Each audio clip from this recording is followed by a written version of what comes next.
I think maybe the new time slot, people are still Yeah, I think so. getting used to it. But I'll keep an eye here. Try to invite more people.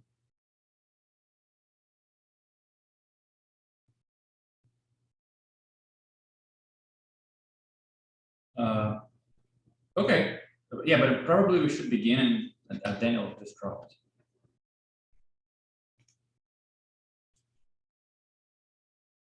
Okay. You clearly came back from a vacation, man. Really happy for you. I did get some sun. Yeah, I got some sun. That's good. Yeah, indeed. Okay. Okay. Okay.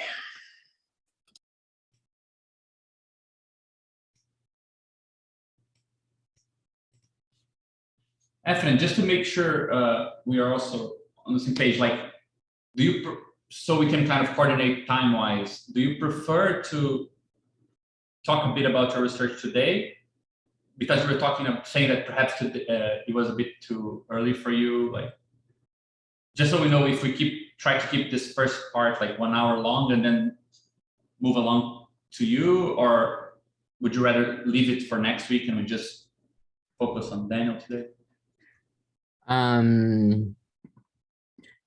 think it might depend on how long the first part goes. I thought it was, yeah, I guess. Yeah, if it goes more than an hour, possibly next week might be better.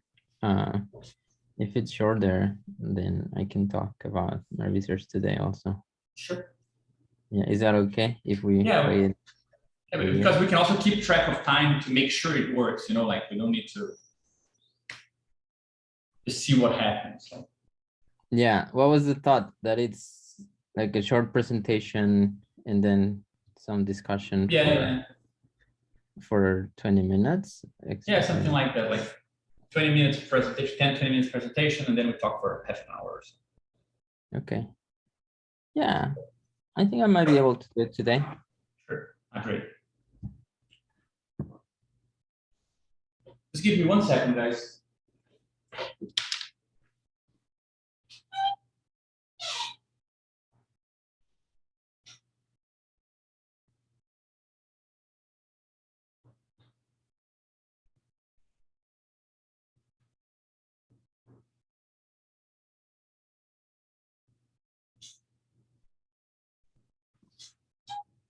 I guess I can entertain you with a morning story.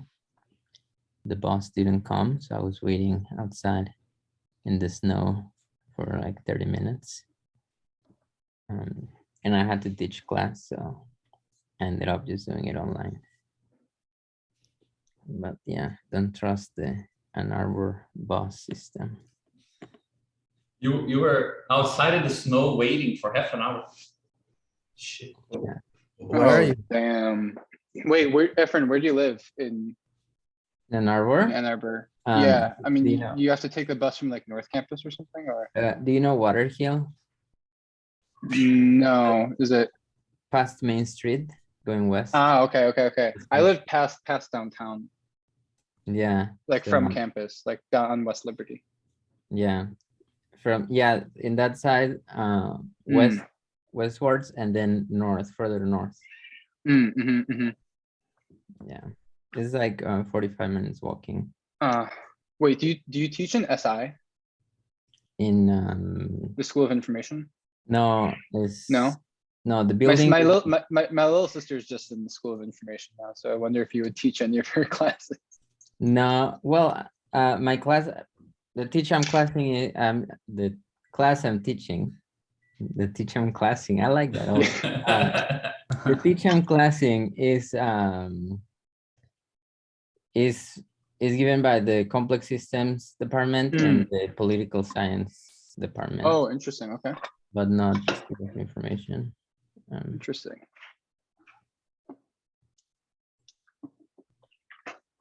Yeah, School of Information is cool though. A lot of fun stuff.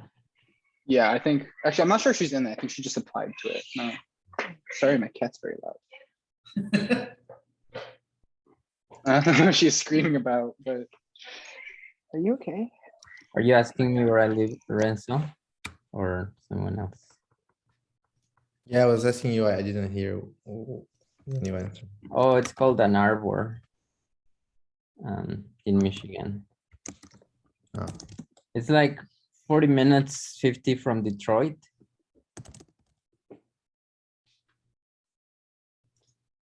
Not as fun as Detroit, but we're close. So pretty cold. So should we Pretty cold, yeah. give Daniel the floor? Yeah, sure.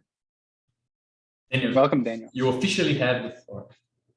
Okay, awesome. Well, really nice to see you all. I'm Daniel Tut. Pleasure to be here with you all. I'll share my screen in a moment. Just brief kind of background with my institutional affiliations and how I know about this group. Yeah, I studied history and philosophy many years ago as an undergraduate in Oregon. I'm from Oregon on the west coast of the United States, and went to a very kind of small liberal arts school in Southern Oregon. Ended up doing my master's in philosophy with a focus on ethics and a dissertation on Zizek's thought at American University in Washington, D.C. Incidentally met Gabriel through participating in the Zizek conference hosted by Verso Books in like 10, something like that. Then went on to study at EGS with Beju and met Dennis, Gabriel, and many other interlocutors with this particular group there. So yeah, my interest was initially in kind of how does post-Lacanian thought intersect with ethical questions of political theory, political philosophy, and was mesmerized by some of the proposals of Slavoj. Have gone on to focus on a dissertation on the topic of community with a kind of comparative analysis of four contemporary philosophers, Jean-Luc Nancy, Ernesto Laclau, Beju, and Zizek. Now my daughter is stealing my phone, so she can pollute her. No. Never mind. Go. So my let me share my screen. This could be a lot more helpful to you. I've created this just rough outline of my research currently. Can I share my screen? Is that a? Yeah, I made you co-host, so it should work. Beautiful. Thank you.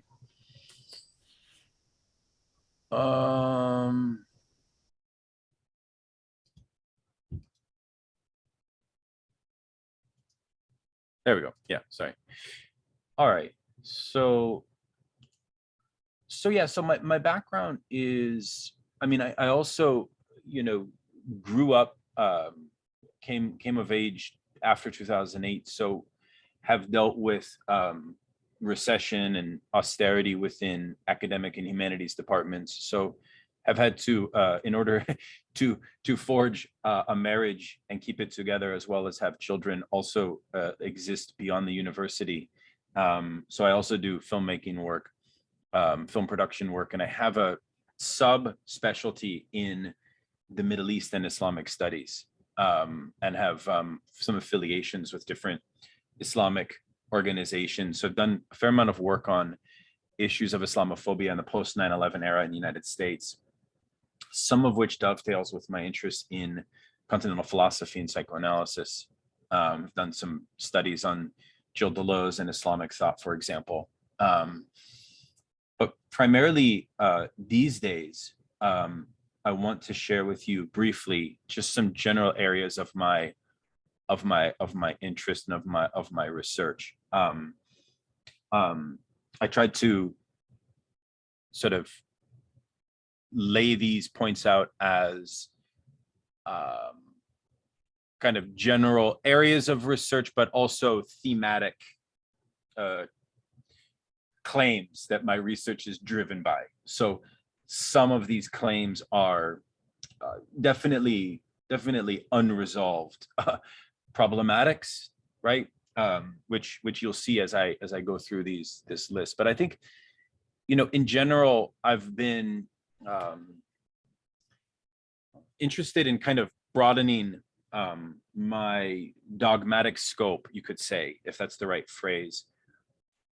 I felt as if in this world of thought that we inhabit, this kind of Marxist, Lacanian, continental philosophy oriented milieu,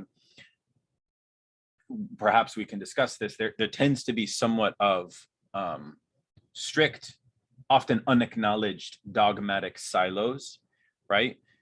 And lately I've been interested in pushing the boundaries of those dogmatic silos. And I'll try to point to a few ways that I think that that I'm interested in pushing some of those silos. And perhaps that could be a question for us to look at.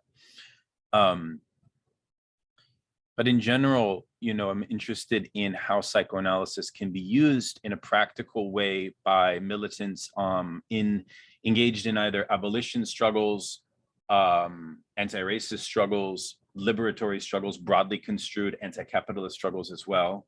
I've been interested also in the kind of epistemology of psychoanalytic concepts, and how we can contextualize certain psychoanalytic concepts historically. So the question of historicism is one that I'm very much interested in.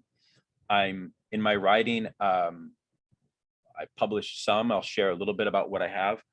I do try to speak beyond a specialist audience, which I know is of interest to this particular group.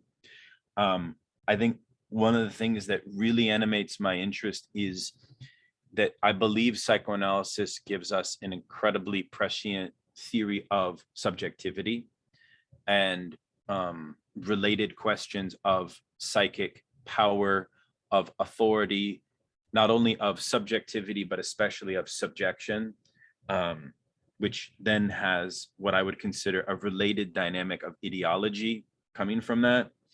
So I see psychoanalysis as a crucial tool. I'm interested also in the public debate about psychoanalysis and its legacy beyond the clinic. And by that, I mean like the public's, and here I mean like the left more broadly in the United States and beyond. How are they conceiving of psychoanalysis as a tool for liberation struggles is of interest to me. So I'm trying to do more podcasts and public events to rehash and re-bring up the 60s and 70s legacy that centered psychoanalytic thought and theory as a revolutionary praxis, right? So Herbert Marcuse, Frankfurt School, Norman O'Brown, of course, Gilles Deleuze and Félix Guattari, and the whole French Lacanian scene is a part of that as well. But part of my interest is to sort of do a retrospect on the legacy of the success and the failures of the New Left in particular, and their incorporation of psychoanalysis as a instrument of a theoretical instrument that was utilized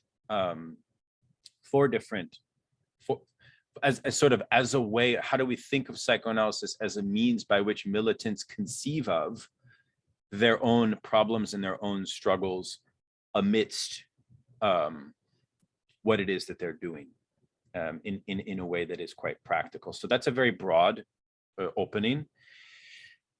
I want to draw your attention to the second point here, which I call worldview Marxism and its vicissitudes. Worldview Marxism is a very interesting pejorative created by the value form theorist Michael Heinrich in his introduction to the reading of Marx's Capital. And he invokes it, as many value form Marxists do, in a negative sense. And he refers basically to the legacy of Georg Lukács when he means what he means by worldview Marxism. So worldview Marxism is something that I believe is a kind of missed encounter, that kind of Wordsworthian notion of two ships passing in the night, right? And I think as many of you are oriented in the Lacanian field will recognize this actually introduces an interesting opportunity to revisit a debate, which never really happened, perhaps, which is the debate around Marxist humanism and the quote unquote young Marx and the Marx of consciousness, and a kind of focus on species being and so on, or thinking of the proletariat, not from the standpoint of a fundamental ontology of lack or negativity vis-a-vis Lacan, but rather thinking of the proletariat as a purposive ideological construct, right? In other words, how do we revisit worldview Marxism in such a way? And by worldview Marxism, I mean basically the notion that Marxism is to be conceived of as a kind of comprehensive solution for the emancipation of the human being, thought of vis-a-vis class analysis. So a different kind of class analysis. I've been doing a lot of reading on the Lukácsian school, so pre-Frankfurt school critical theory, and I'm very interested in rehashing some of those debates through the lens of a kind of post-Lacanian orientation. I've also been interested specifically in reinvestigating, I did an essay recently on the lumpen proletariat in our time. You know, as many of you know, the lumpen proletariat question was very much central in the 60s and 70s, militant struggles, especially in the United States and the Black Panthers. Today, we seem to have a kind of deficit of thinking lumpenization. And there's quite a lot of, I think, even confusion about getting our bearings straight on a fundamental class analysis. So that's something that I'm very much interested in. I'm also interested in kind of this sociological nexus with the Marxist nexus as well. That's a kind of unresolved thing. I think this goes back to the notion of dogmatic silo in a certain sense. If we take the Pierre Bourgeois sort of thesis of conceiving of class vis-a-vis a field or a habitus, it's often thought that this is mutually exclusive from a Marxiological analysis. But I'm wondering if, in fact, that's true, and in what ways that might be true. Another line of research that I'm interested in is researching social reproductive debates. And I have a book forthcoming on the family. And here I'm trying to kind of reanimate this somewhat of a dormant debate from a slightly different angle, which many Marxists today, to the extent we see proposals for family abolition on the left, I sense that many of these proposals are not actually adequately conceiving of psychoanalytic concepts in their proposals. So you get a kind of communist anarchist orientation to the problem of the family. And so with that being said, of course, there's a certain danger of leaning on psychoanalytic conceptions of familial subjectivity and so on, a danger mainly insofar as you kind of can risk becoming a conservative. And you saw this, for example, with a thinker like Christopher Lasch, who starts off as a kind of sort of sympathetic Trotskyist and ends up being a neocon. I'm not saying that psychoanalysis made him into a neocon, but there's a certain danger there. So how do we sort of take the tools of psychoanalysis, especially where are we at with anti-Oedipal politics, right? I think it's pretty well known to most of you that the kind of Slovene school position on Deleuze and Guattari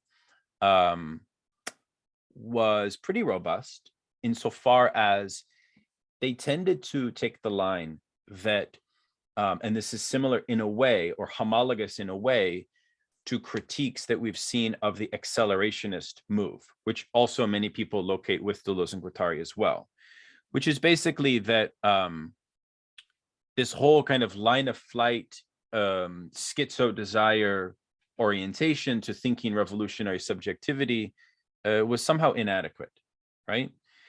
And in a way, depending on where you come from in this debate, you could perceive it as saying, well, who really cares? Deleuze and Guattari were kind of their time.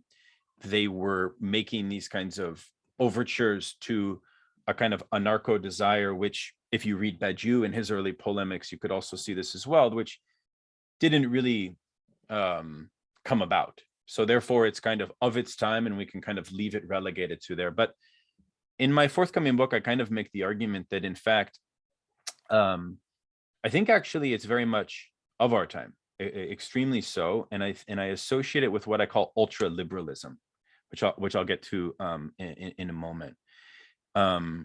So I see that the question of the family is tied up with an ideology critique. It's tied up with familialism and paternalism, which I see as, and I do agree with Deleuze and Guattari here, that the basis of capitalist institutions is in fact deeply paternalistic. And by that, it is deeply Oedipal, right? So how do we work through Oedipal dynamics is of profound interest to me, even though, of course, for technical reasons, Lacan will not use that term Oedipal, use things like name of the father, etc. I still retain that concept in my forthcoming book. I'm also interested in looking back, and this is kind of related to number 2 on worldview Marxism, of where we're at today with a kind of Lukácsian, Zizek'ian understanding of ideology. This is an interest of mine.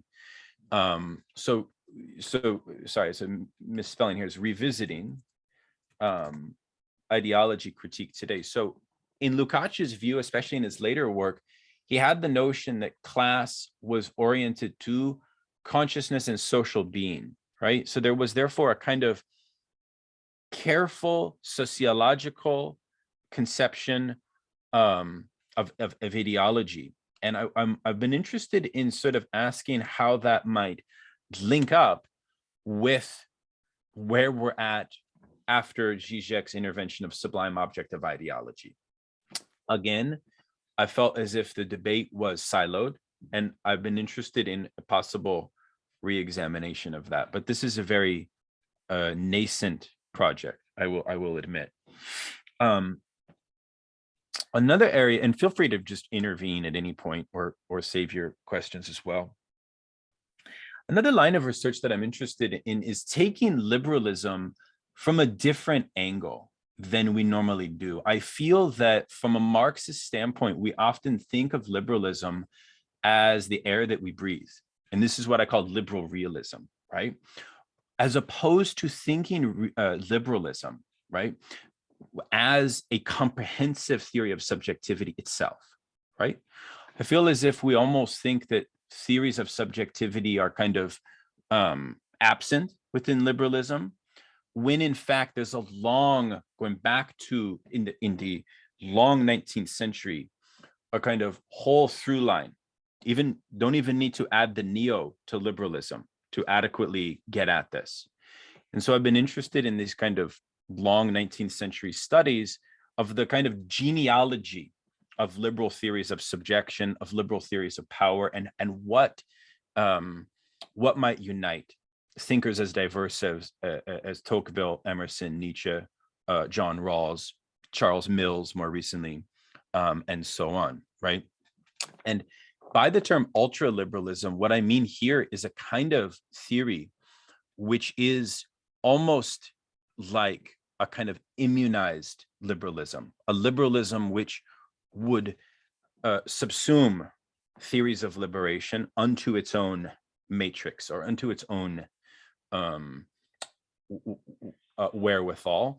And this was something that even Gilles Deleuze recognized in his own work towards the end of his life as something that his own theories and concepts were succumbing to, right? In a related sense, I've been interested in how this might play out, how we might think of liberalism as a long genealogical legacy of what in political epistemology you call nominalism, and revisiting this very fascinating debate of realism versus nominalism basically in modernity. This is a big interest of mine, would love thoughts on this as well. And then been very interested also, and this is sort of how, you know, concepts and how philosophy and philosophers, or even we could say intellectuals, participate in and perpetuate reaction, right? So I was very puzzled by the fact that during the Trump Bolsonaro periods, much of left academia was publishing essay and book, you know, so many different studies of neo-fascism. But then these kind of figures come and go, and we're not clear about the degree of intensity that the fascism, like we remain befuddled by the phenomenon of these movements, right? On the far right. And this has led me to a deep study in Nietzscheanism, okay? Some thinkers that you can associate here would be Lukács, number one, has an extensive analysis of Nietzsche. He's really the pioneer of an analysis of Nietzsche as from an angle that we're not familiar with, right? From an angle which makes the following claim, which is that Nietzsche is the biggest antagonist to proletarian struggle, right? So if we have a kind of commitment to worldview Marxism and a thinking of the proletariat in this more conscious-oriented way, and we read Nietzsche, right, as a implicitly and imminently political thinker of his own time, we see him as the biggest antagonist to Thesis 11 in Marx's thesis on Feuerbach, right? And that we can then sort of understand the wide corpus of Nietzschean concepts from that point as a series of containment strategies to proletarian consciousness itself. Now, again, for those of us raised in French theory, this sounds wild to even suggest it, because we're kind of used to the postmodern Nietzsche and this kind of perspectivism and so on and so forth, right? So what I'm talking about here is a kind of Marxiological understanding of Nietzsche, right? And Nietzscheanism, with kind of guided also by the following thought experiment, which is, how do we understand Marxism when Nietzscheanism is excised from it? Would be one interesting question to me. And then I had to pick up my kids from school, so I didn't get to finish this last point, but I've also been interested in virtue ethics. And some thinkers that I'm interested in this domain include McIntyre, the American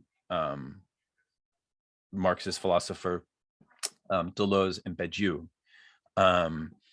And sort of, you know, long story short, a kind of, I think a very interesting new line of inquiry into sort of post-Marxist ethics is following this kind of very strange mutations going on in this field.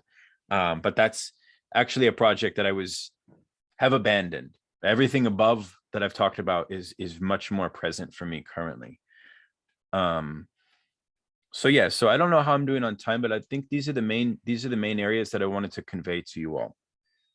Would welcome any thoughts or contentions or questions. That was really good. I do have one question. I want to hear more about your you mentioned I guess like a homology with nominalism and liberalism.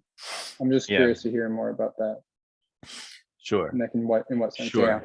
Sure. The basic point here is that the contradictions of bourgeois society soon after French Revolution presented the necessity for the liberal philosopher to abandon its commitments to the very undergirding demands that the French Revolution opened up in modernity.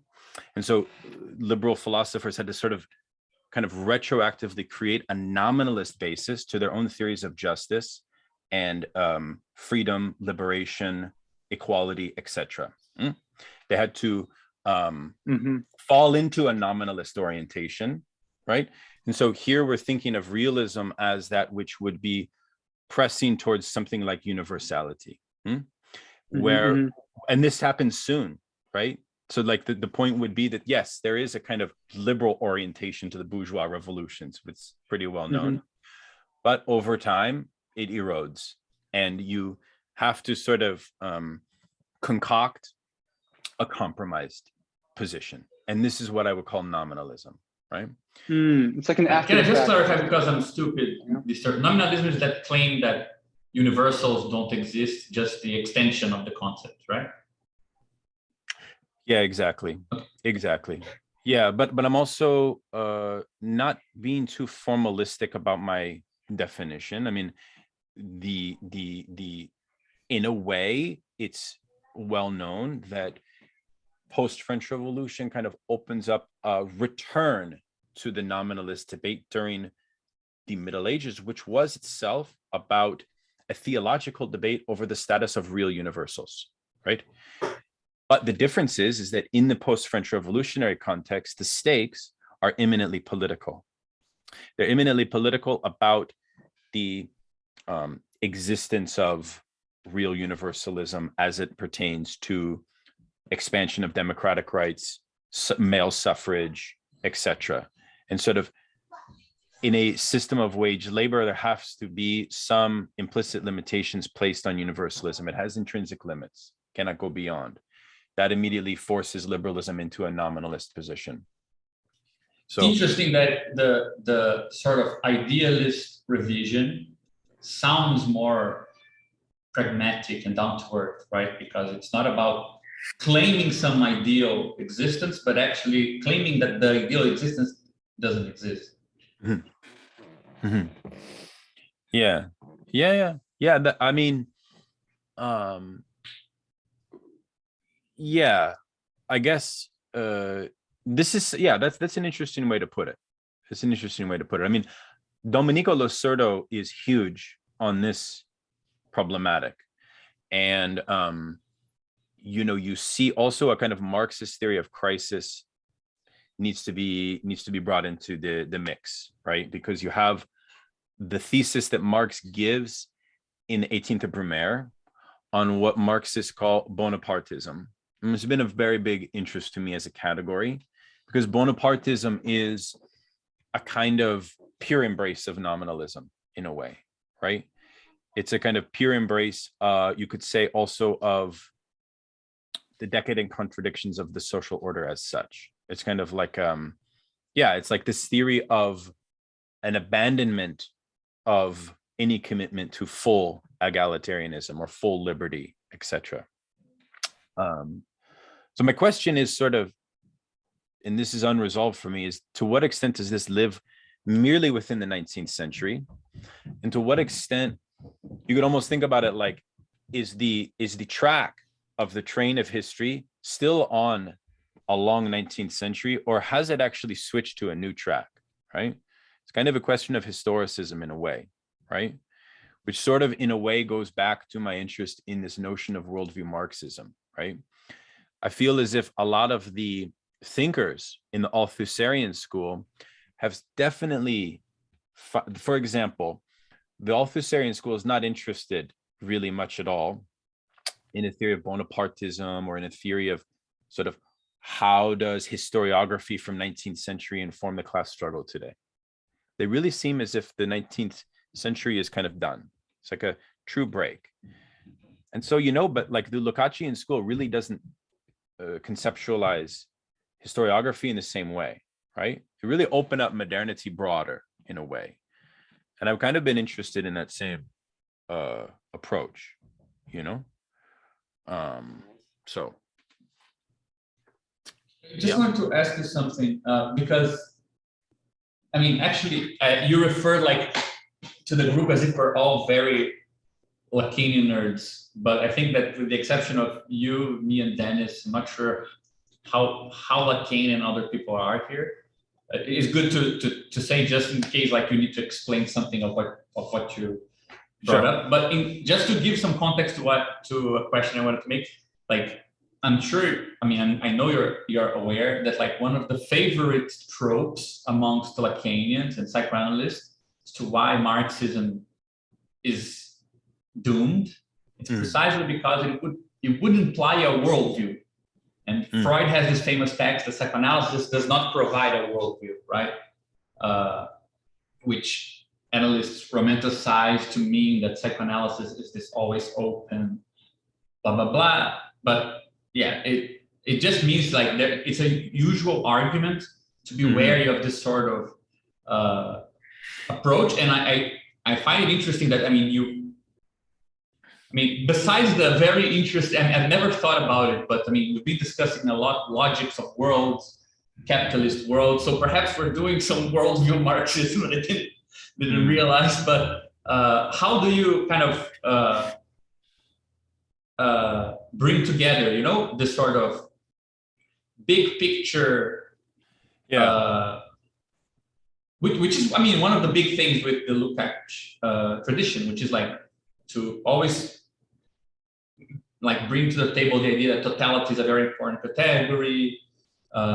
You know, even though Zizek tries to mix Lacan and Marx, he's not very explicit about a sort of Lukács tradition, right? So just wonder how you, like, what do you think is worth keeping from the tradition? Like, why associate directly with this tradition, which requires you to explain a bunch of stuff like, okay, it's worldview, but I don't mean like, you know, total grand narrative that explains everything. Like, yeah.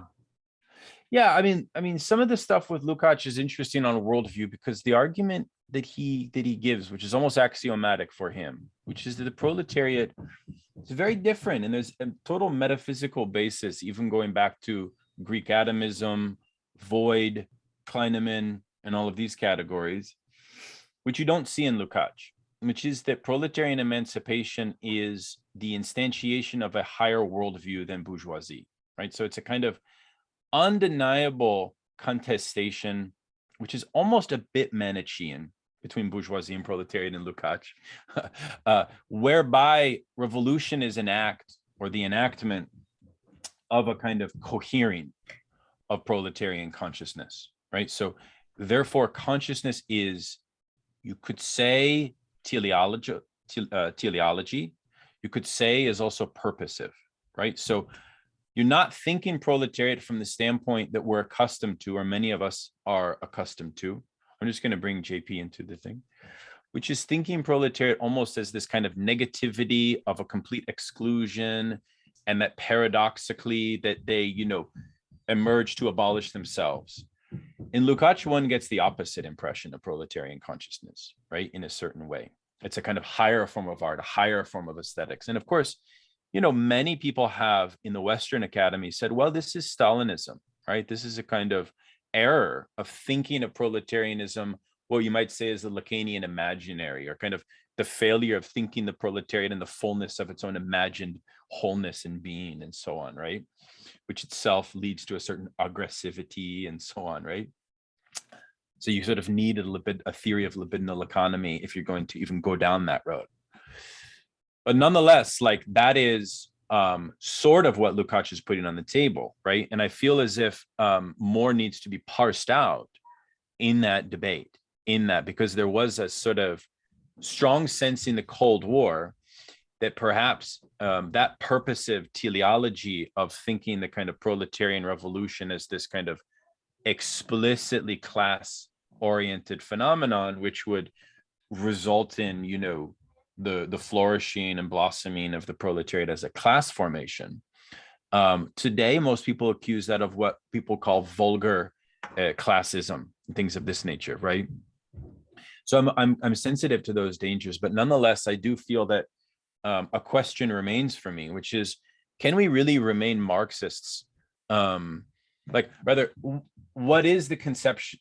What is our conception of proletariat to be as Marxists? I feel as if sometimes we get a little bit lost in that domain. And I just simply feel that the Lukácsian school gives us a quite useful heuristic, at minimum, to rethink this problematic. And I'm also interested in the notion of the way in which ideology is a spontaneous formation of social being, granted that all of that incorporation of sociology into our thinking of class also has some perhaps dangers. I'm interested also in exploring these intersections, in part also as a kind of revisitation of some of these things. And again, I'm putting some of these categories, like number 2, this one here, is still very much fresh for me, and still very much like I've only written one essay on the lumpen question, but a lot of this is stuff that I intend to pursue further, because I mean, I think even the working class in our time as a category of social phenomenon, I don't know about you all, but seems to me it's deeply under theorized. I don't know if you all agree, but this is the feeling that I get, and Marxist, and so on. So it's really a notional area of research for me. I don't know if this helps answer your question a little bit. Yeah, it does. Yeah. I mean, there's like, just to follow up on it. When you were talking about worldview Marxism, I think you mentioned Michael Heinrich and the value form guys, right? Which I have the impression is not really a bunch of people you like. No. I mean, I think that the question for me revolves around the necessity for a strong economic grounding on behalf of like lived concrete experience of proletarian subjectivity today. To what extent will the sparking of class consciousness be necessitated by a deep immersion into the mysteries of the value form? I do fear that at times some of the value form folks could, in a way, perhaps reproduce a strange hierarchy, which maybe becomes too academic. This is a debate that we could have. I'm not sure. Although then again, there are definitely strains of Leninism, which actually did not have much of an economic theory at all, right? For example, Trotskyism. So that's a danger as well. But I do find that some tendencies, whether it is intentional or not, that emerges as an effect of some value form theorists is to de-emphasize the importance of things like class struggle, right? And I think when you de-emphasize class struggle, you fall into ultra-liberalism. And that becomes a trap, both of theory and praxis, right? Where effectively you treat liberalism as a kind of naturalized phenomenon that is just this sort of, so you don't really allow for, I don't know, maybe like a true, because part of what I'm interested also within this realism, nominalism piece is sort of, how do we conceive of an antagonism? And I know that in a way, this is kind of like the question that was very much of interest to Maoism as well, which is sort of, what is the nature of a contradiction?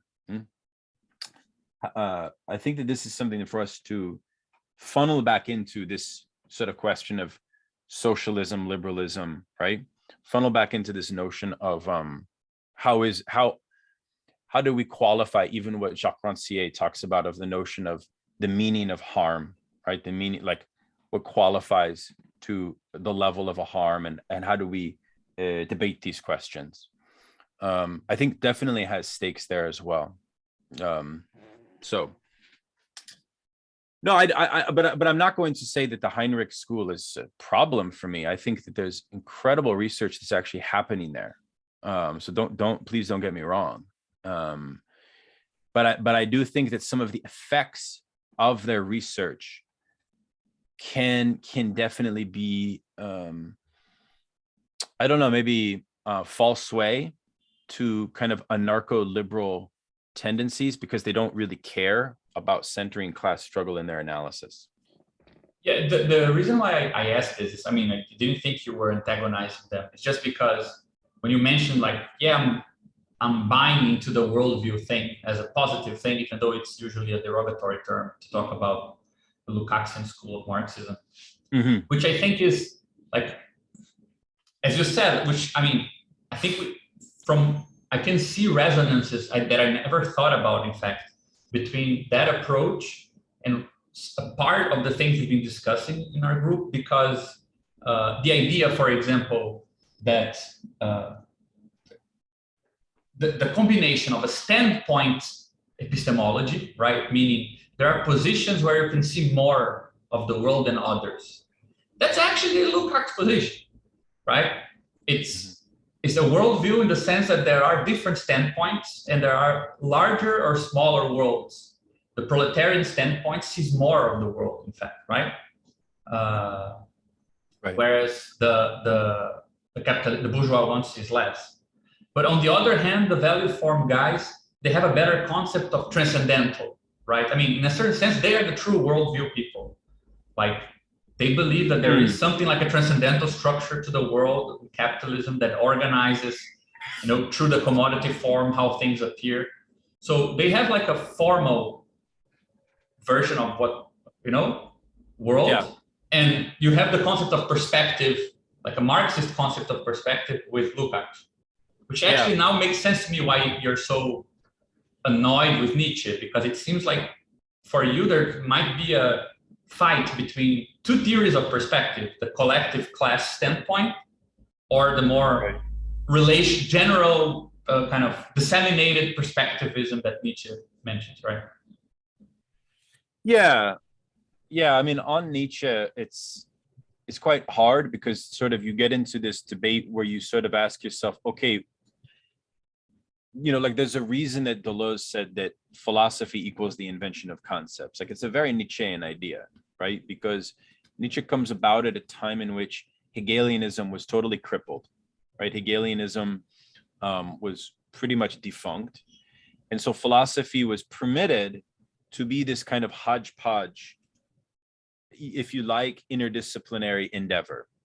And so the art of the philosopher was in fact aesthetic, right? Was to invent concepts, right? And you can therefore have this kind of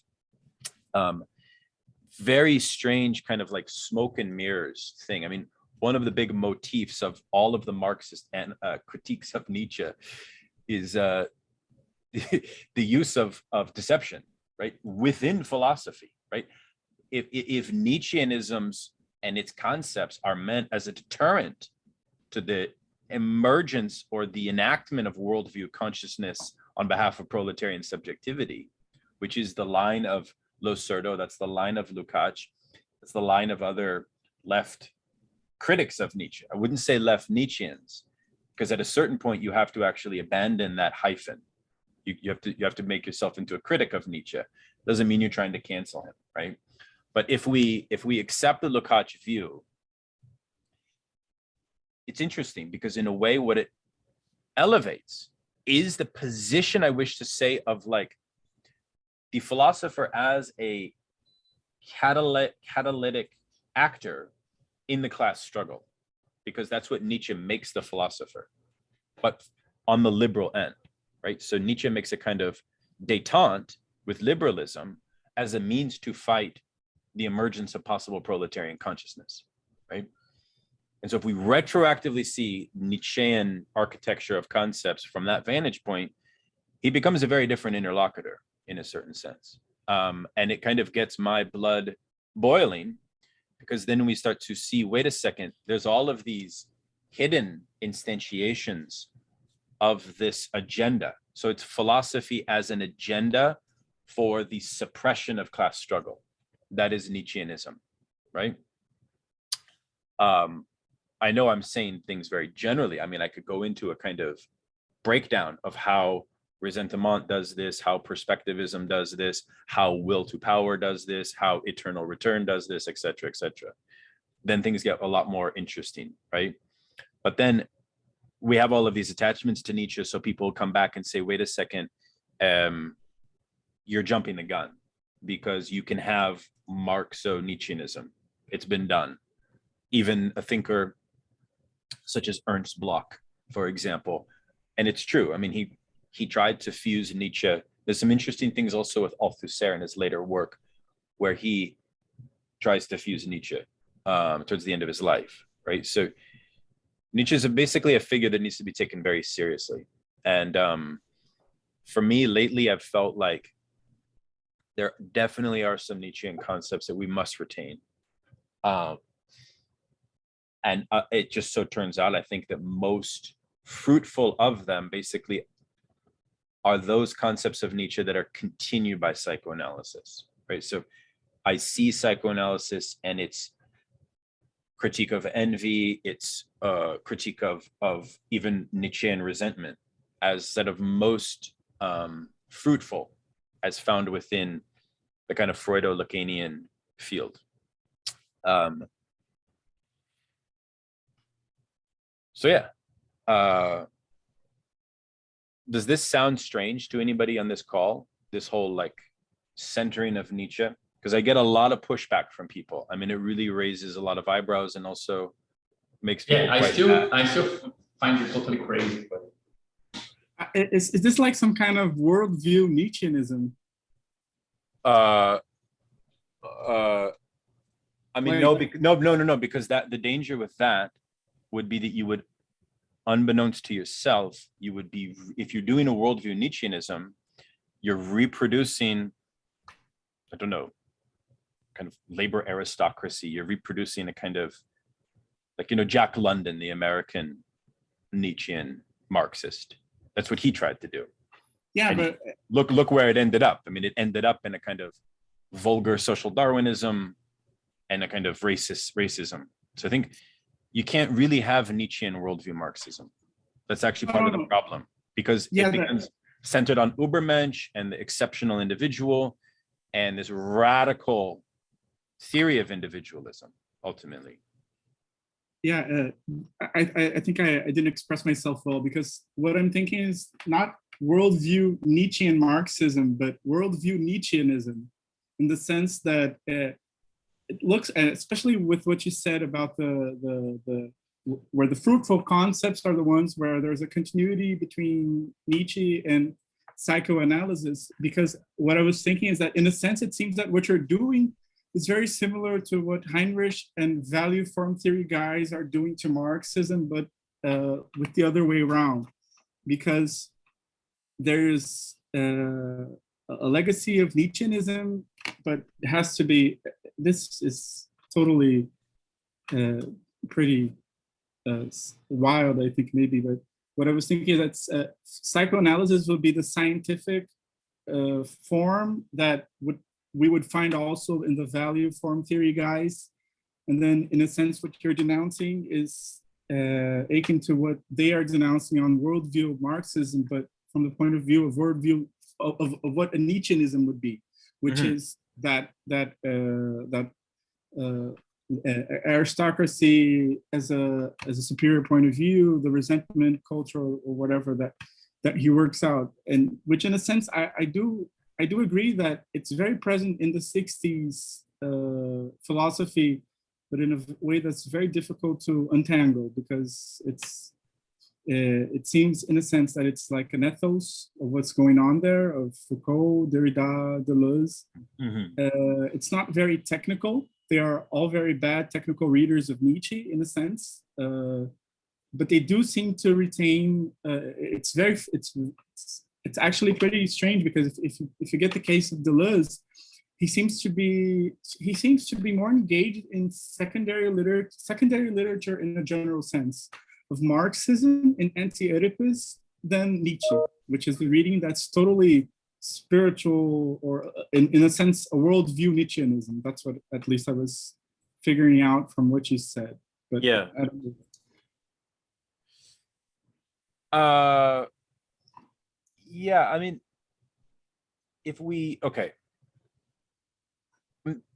part of this whole thing with nominalism, realism is that perspectivism is hyper-nominalism, right? That's like its design, and perspectivism is another name for postmodernism, according to many scholars. I mean, even Derrida makes a point, which is the godfather of quote-unquote postmodernism is definitely Nietzsche. And the proposal at work within the perspectivist orientation is the first robust theory of a total decentering of subjective certitude within the field of ethics, politics, morality, and so on. And so in a way, you can see that what that allows for is the retainment of this residue of a feudal structure within modernity. And that's actually what Nietzscheanism is. It's like very interesting also that like all of these people, not so much Marxists, but people adjacent to Marxism are talking about the rise of neo-feudalism, because neo-feudalism is basically that is explicit Nietzscheanism, right? So the question is sort of, how do we then periodize modern capitalism in a way? You see my point? Kind of it makes us revisit the long 19th century thesis. And I don't know what you all think or where you're at on that kind of theory of historicism or theory of periodization, right? I know Badiou gives us a theory of periodization. Like there are certain moments that are very significant for Badiou in the unfolding of modern political life, right? Incidentally, many of those are the same moments that are of extreme importance for Lukács. I mean, they're both very maximalist on the question of 1917, for example. I've actually really wanted to, only one guy, Rob Jackson, I don't know if you know him, who's done some work on Lukács and Badiou. But that would be worth doing as well, as an aside. But yeah, I mean, look, I mean, this is sort of maybe what you're saying, Raphael, about Nietzschean worldview. I hadn't really formulated it that way, but I mean, I feel like my next book project is definitely going to be on where we're at with left Nietzscheanism today. It's been a major area of interest to me. Yeah. Yeah, because it's interesting because this reminds me, I think from what I get, it's the main difference between that you're taking from Lukács, which I barely know, and that like it distances itself from Nietzsche is the fact that you get a theory of a point of view that not all point of views are the same. I guess that's the proletariat point of view is a view that is more, it's not like any other view. And in Nietzsche, it seems like this the differences between points of view are all they're all flattened in the sense that it's all arbitrary and there's no, in a sense, there's no good that could be used as a criteria to measure the different points of view. Not that there's a transcendental good, but I get in a sense that Lukács, at least there are goods, while in Nietzsche there are no goods. It's like whichever point of view imposes itself will be the dominant one until it dominates. Right. But that's not that's and in a sense it does seems a lot like postmodern. I think what's Badiou's phrase? Materialistic? No, democratic realism. Democratic materialism. Yeah. Mm-hmm. Yeah. Yeah. I mean, well, yeah. My question would be, how does one have a fidelity to the Lukácsian worldview Marxism without being a vulgar class reductionist? Yeah. On the one hand, on the other hand, how do we retain something like, because, you know, one of the things that I think naturally flows from the Lukácsian orientation is a kind of naturalist theory of suffering that emerges as a corollary, necessary corollary to the conversation of the class struggle. It's very interesting also that Nietzscheanism would actually immanentize the great chain of being of Plato, immanentize that to a naturalist theory of suffering, called it the great chain of pain. And so it becomes a kind of very interesting, different battlefield. It's no longer the battlefield of the forms or the ideas or anything like that. He radically immanentizes it, which is why Nietzscheanism can become caught up within vulgar Darwinism and things like this too. So how do you sort of maintain this notion of standpoint in a way that does justice, also, and not also get kind of caught up within, I don't know, some kind of ultra liberal theory of standpoint where any any group by virtue of their own oppression becomes a unique standpoint, and then you have this kind of problem then that leads from that of a failure of solidarity as well. So the question of solidarity and its linkage to resentment is a huge interest of mine as well. And I think this psychoanalysis, and I get into this in my book on the family, offers quite a lot there. Through a new theorization of superego, I try to tease out some of these questions, because I take Kojin Karatani's, in his book on Freud and Marx, I'm sorry, on Freud and Kant, rather, has this incredible way of conceiving of the superego as an explicit dormant force in late capitalism. He doesn't use that phrase, late capitalism, but he says that basically without crisis, war, or upheaval, consumer capitalism effectively has a diminished superego, right? And basically, to summarize, he kind of says that superego is something that's kind of initiated by political events in a way. And I found that insight's super powerful for understanding questions like subjection, authority, lack of solidarity, and so on, right? So I really found Karatani's insights there quite powerful. I've written an essay about this, will be coming out in a forthcoming book as well, and I get into this in my book on the family as well. In other words, do we think the era of sort of 1970s, quote unquote, finance capitalism as one in which a different composition of superego is at play? And if so, what are the effects of that composition of superego on the possibility of abolition struggles, liberation struggles, radical politics, etc.? Don't know if that's something that your group has looked at, but it's a big interest of mine. I have a question, Daniel.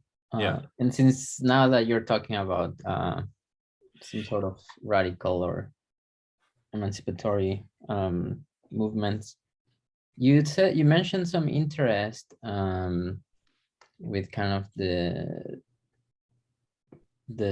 Islamic world. I'm not exactly sure what aspect of it, but could you tell us a bit more about that aspect of the research that you do? Or do you maybe, does your thought, your rethinking of Marx and Nietzsche influence then how you study I don't know, Muslim groups in the US or something like that? Yeah, I mean, yeah, that's a good question.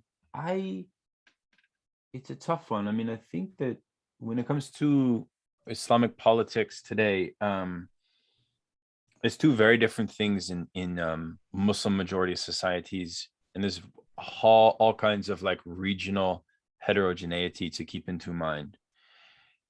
However, I have been interested in Islamism, which is basically a kind of paradox, in the sense that most Islamic political movements today, which get kind of closest to a universalist emancipatory program, somewhat tend to be on an Islamist orientation, which is definitely ironic, maybe.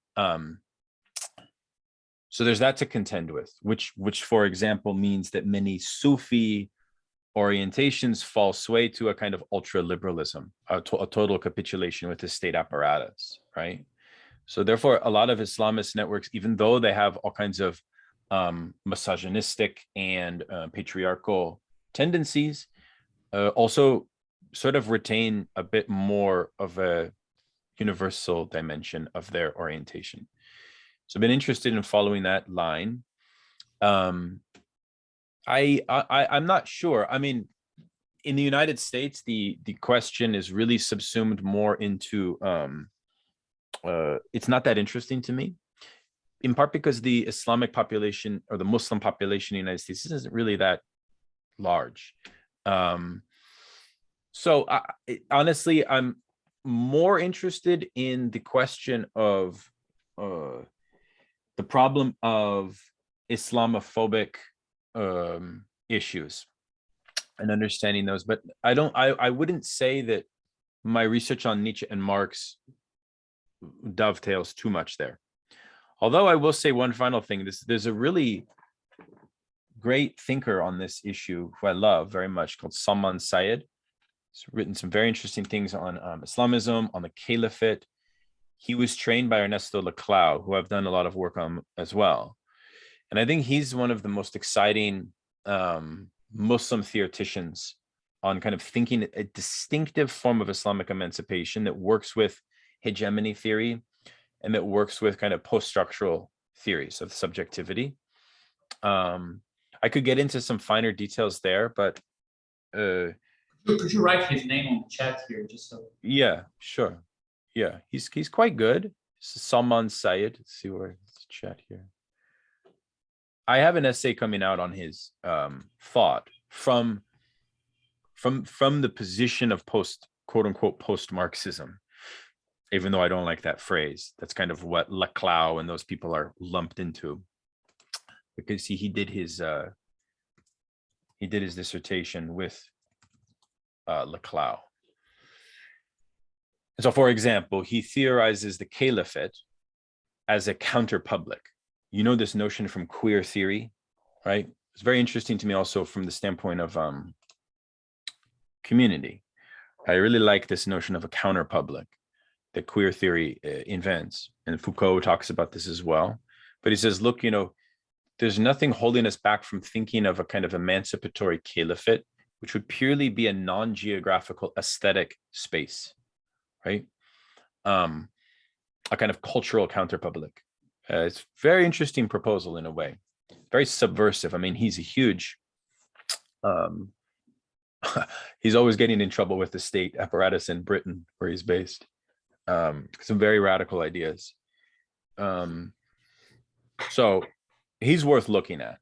And there's a few others too. I mean, I have another book coming out on kind of surveying contemporary Islamic philosophers from different regions, Far East, a great thinker from Morocco who actually has touched on Lacan as well. His name Taha Abdurrahman. It's an interesting figure. So I don't know if that answers your question much. My views on Nietzsche have changed quite a lot. I used to be a huge Nietzschean, and I've started to move a bit away.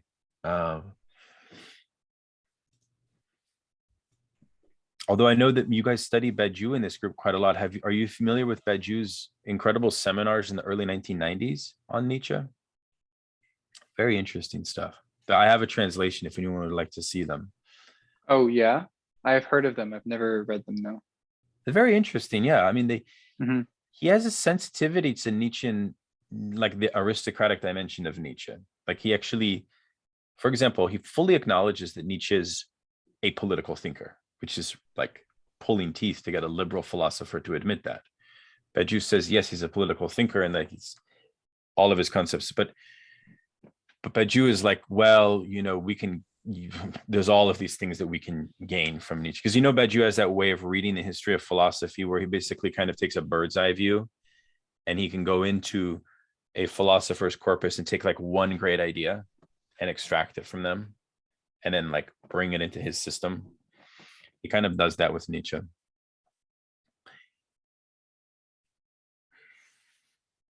But yeah, I don't want to hold up the other presenter, Gabriel. So maybe I should stop. I don't know if like this has been enough for you all. I have one question, perhaps. Yeah. I think everything that you were saying was like very interesting, like a lot of things. It's like if I may like make a joke, I think it makes it easier to like understand your Twitter. Like I think it puts, like. But I have been following like your work, and like that specific recent thread has been interesting me a lot. But like I was still trying to like get grasp on like how your previous stuff, especially like was connecting to this one. So like this has helped me a lot, and especially like I'm very interested, and I think you guys have been making like a group on the destruction of reason lately, right? Which I found it was a very interesting thing that like resurfaced, and there's like a lot of people reading. So I have been like, it got me very interested in these like Lukashian things, though I didn't have like the chance to read them. But I wanted to ask you more about like a specific point of what you were talking about, which was like the tension between value form Marxism and worldview Marxism, and like sort of like the I'm gonna nag on that a little bit if that's okay.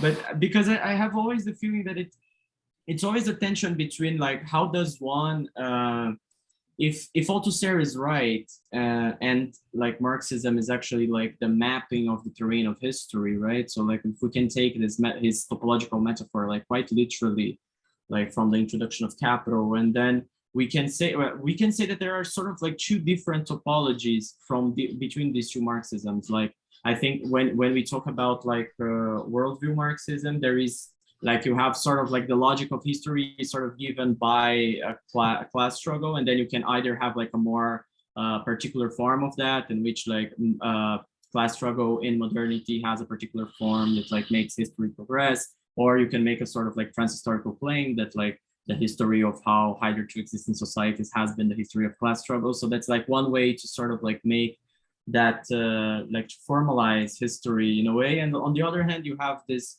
like a value form, which can be like, which gives this sort of like very specific historical restriction, which appears, I mean, in Heinrich and Postone and like all the people around there, like, which is that like the value form is a specific transcendental structure that like structures history in modernity, like after a given like, and then you can trace it like for particularly to like after in the Industrial Revolution. So you have like a more classic form of this claim.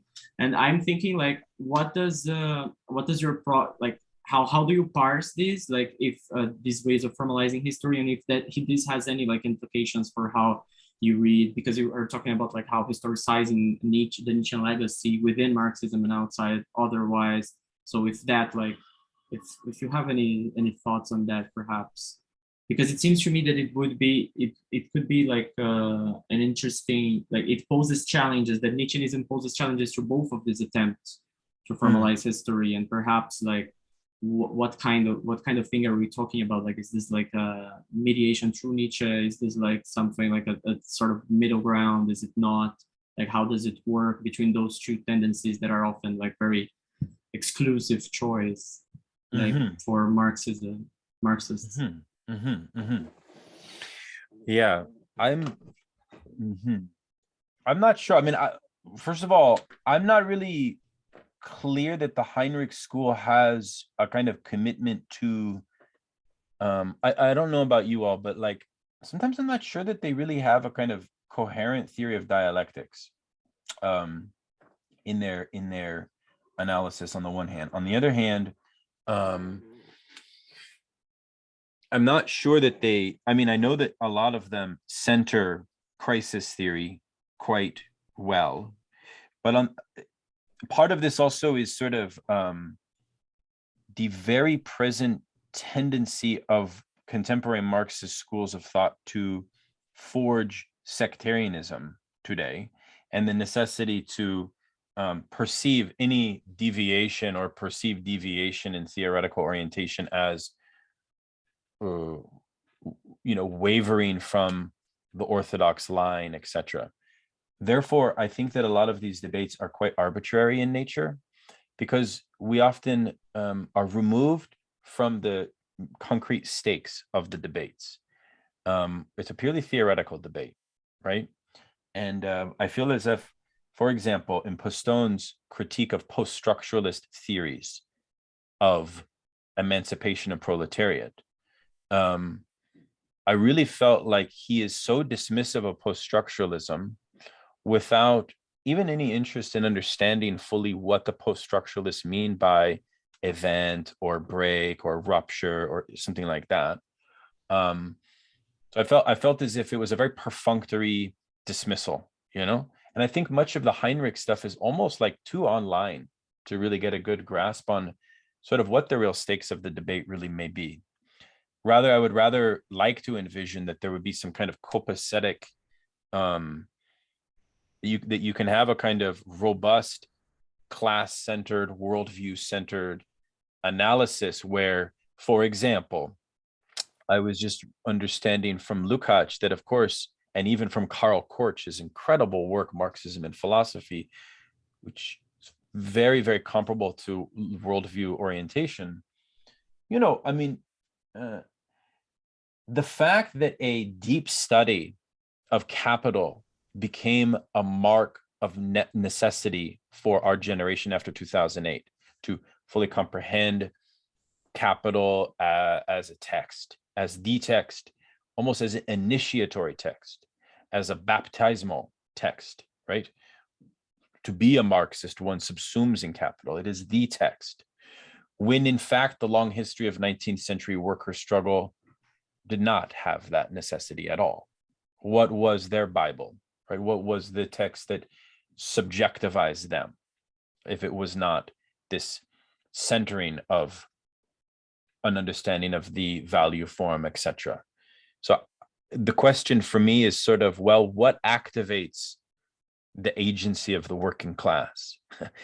Is what activates the agency of the working class a vanguard of intellectuals that understand the value form very well and have cleansed sectarianism in their ranks in order to present the truths of Marxism to the proletariat with some utter clarity?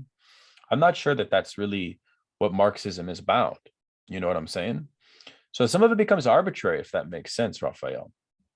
I mean, why was Engels's Anti-Düring the main text for the 19th century workers' movement? It's very interesting from a philosophical standpoint that it was the main text, because it was a text that was purely of philosophy.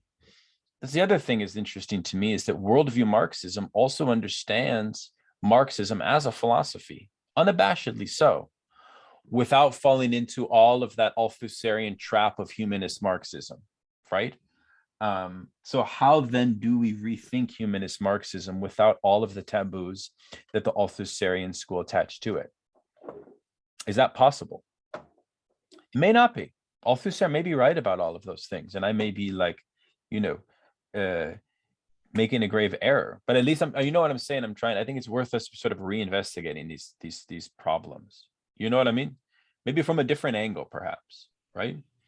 Because I feel like also, like, if all of these debates in the 60s and 70s linger and kind of pollute our future, which I think that they still do, we sort of need to get our bearings straight on how we orientate ourselves to those debates.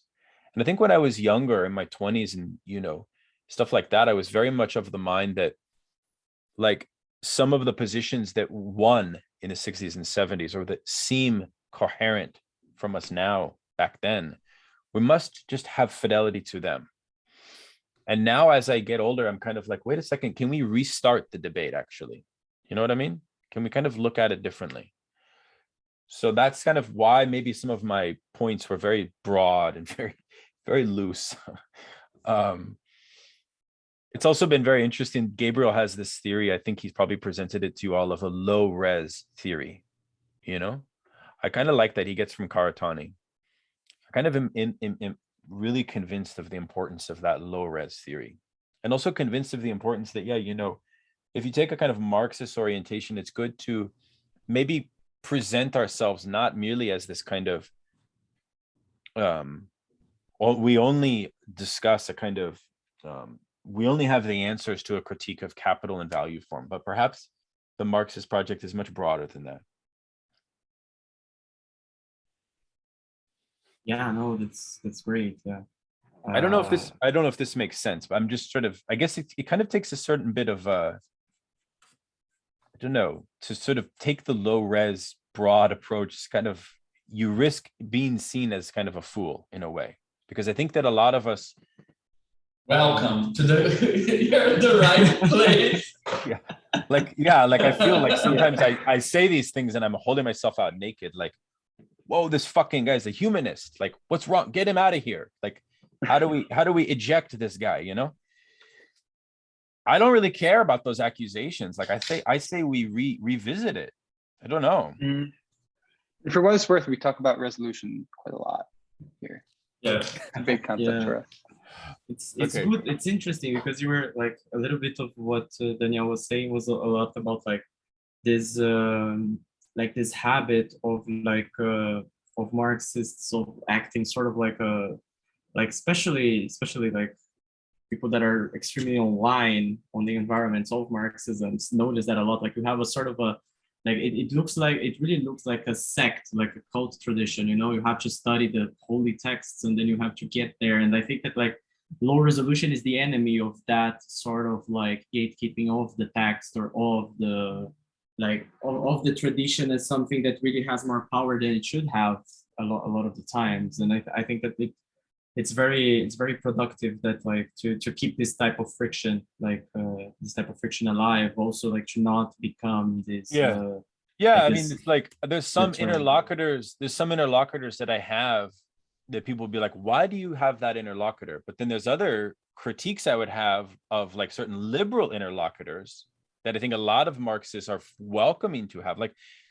There's this group called Platypus Society Affiliated Networks in the US. It's kind of really critiqued as vulgar, class-centric people, and I think many of them are problematic. But they're having this huge debate as to whether Marxism is a kind of sublation of liberalism, or whether Marxism is a fundamental break from liberalism, right? And I'm very much lately thinking of in the latter category, right? Because I do insist that Mark Fisher should have invented the notion of liberalist realism, because liberalism is not just an ism, it's IST. Liberalism is a weapon as well. Yeah. But we don't think of liberalism as a weapon, right? We don't really think of it like that because it's so naturalized for us, right? It's just sort of that default, right? But what if it's not, right? I feel like it needs to maybe be kind of accented or pointed out, actually, that it's sort of that it's far from a natural ideology, right? So there are certain advantages, I think, of working with Lukács' theory of ideology as well, because Lukács' theory of ideology has no problem saying things as they are in a way.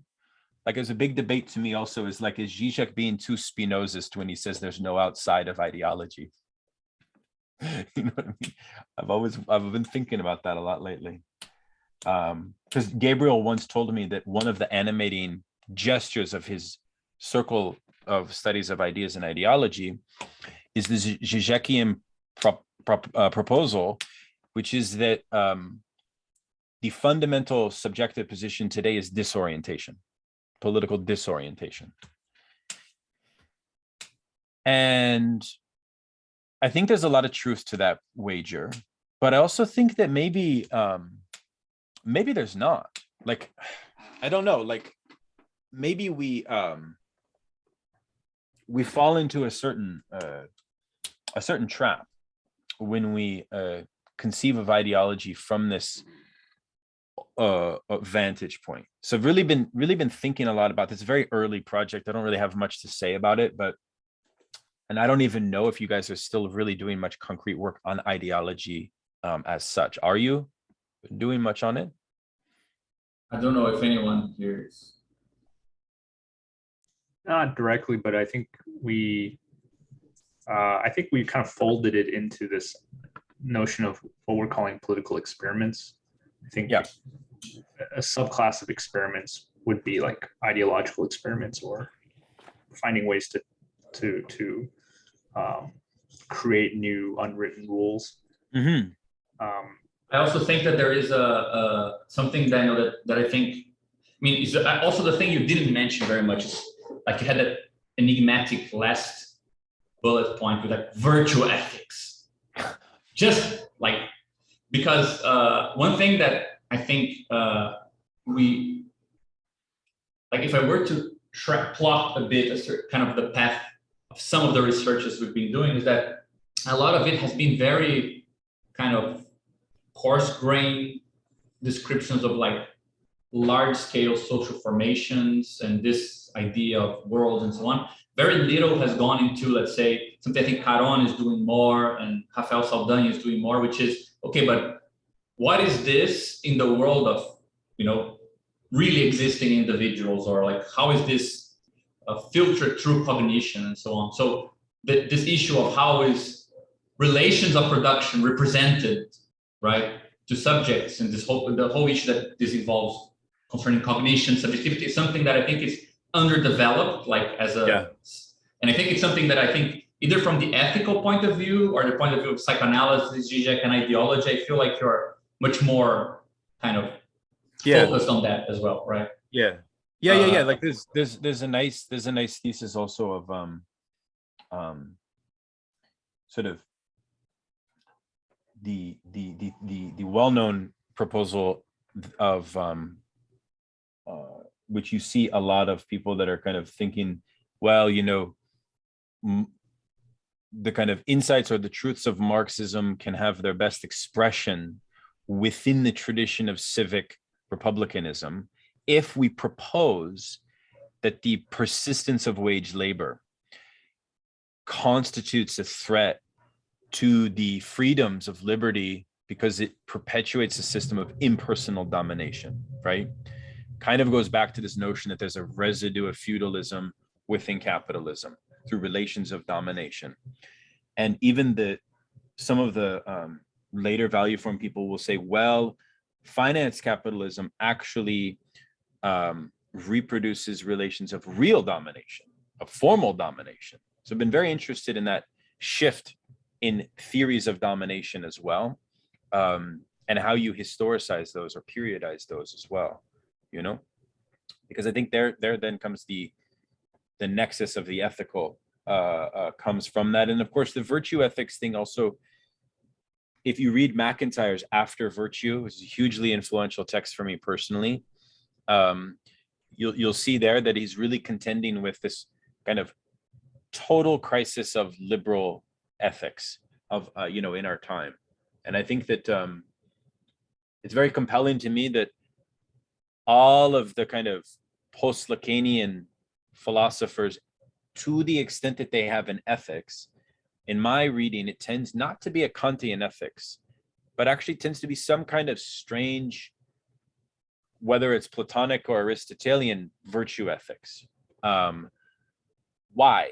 In part because it's theory of subjectivity that is about the fact that subjective destitution necessitates the positing of a virtue, right? If you're undergoing ego loss, if you're undergoing subjectivization, you're undergoing some kind of radical subjective transformation, that you need a kind of sustaining virtue through that.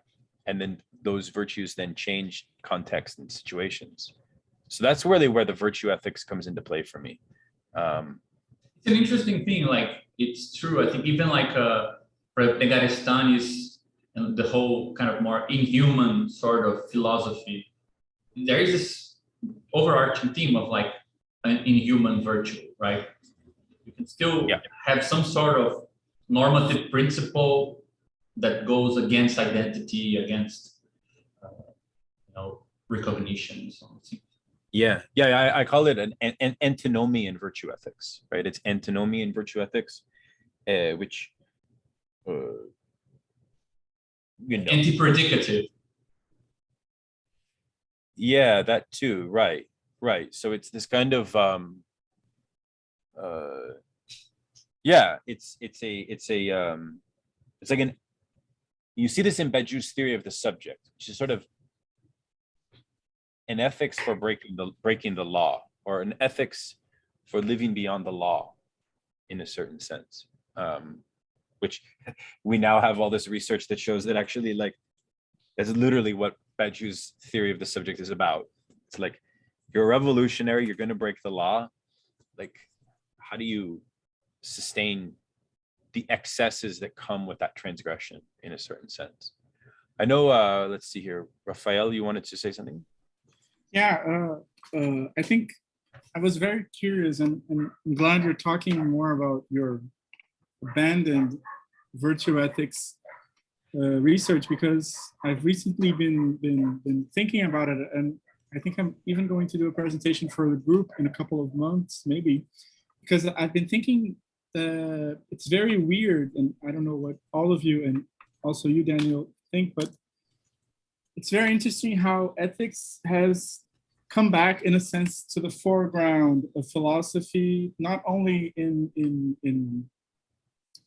like academic circles, but it seems also that in political circles, Marxists are dealing more and more with ethics, and there are debates, and I've been thinking mostly through Karatani, if it is possible to map out the types of ethics into the modes of exchange, to ask why, because I think this is a good point that you're saying. It does seem that virtue ethics is on the rise in comparison to consequentialism and deontological ethics. And I think it's also very curious when you see how many problems that are on the political scene have to do with identitarianism, critical race theory in America. I think we're still trying to import that into Brazil, so maybe in a couple of months people will invent that bullshit over here.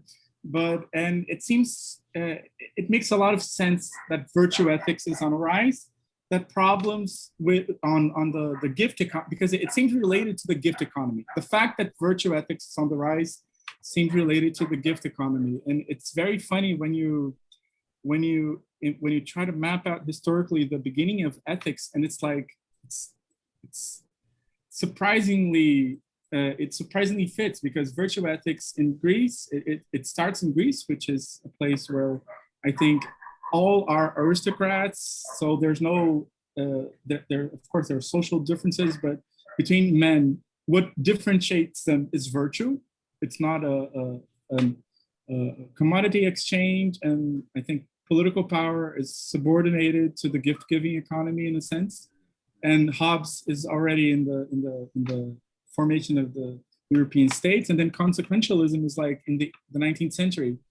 So that's why I was curious, because it resonates a lot with what I'm trying to think in the future. Yeah. I mean, I've always thought like in this, like, you know, Lacan had this thesis that, you know, and it's Gabriel and I will debate the historical basis of Lacan's theory of the discourses, but one of the facts of modern life is that it's a decline in the master's discourse, which means that the master's discourse was one in which social relations maintained a dispensation of shame in a kind of fairly harmonious way, which means that the social order reserved a kind of subjective singularity, was in place, was known, like it was theory of places. Let's think about it, kind of its distribution was established. Modernity, in what Lacan calls university discourse, disrupts that, right? So it's a crisis of shame, right, in a certain sense, which is that, which is another way to say that it's a crisis of the position of the master. The position of the master and mastery is fundamentally desingularized, right? So Lacan would say that modesty emerges as the most important virtue in such a scenario, right? Because you almost have an overwhelming status of shame. So one of the things that's interesting to me about the rise of virtue ethics, okay, is also look at modern American academia. What is the number one theory that's what's most in vogue? Lauren Berlant, you know, it's all affect theory. There's a relationship between virtue ethics and a kind of affect theory, I would say, right? Because the structure necessitates the kind of choice over competing affects in a way. And so like for Deleuze, it's prudence. It's a kind of prudential treatment of subjective destitution. Whereas for Badiou, it's fidelity to the event. For Lacan, it's modesty in the face of a shamelessness, right? Shamelessness run amok, right? And you could even say, well, then if it's university discourse that creates a crisis of shame for which modesty is the virtue that's necessary, the fifth discourse, capitalist discourse, which is a huge debate within Lacanian field, is even fucking worse.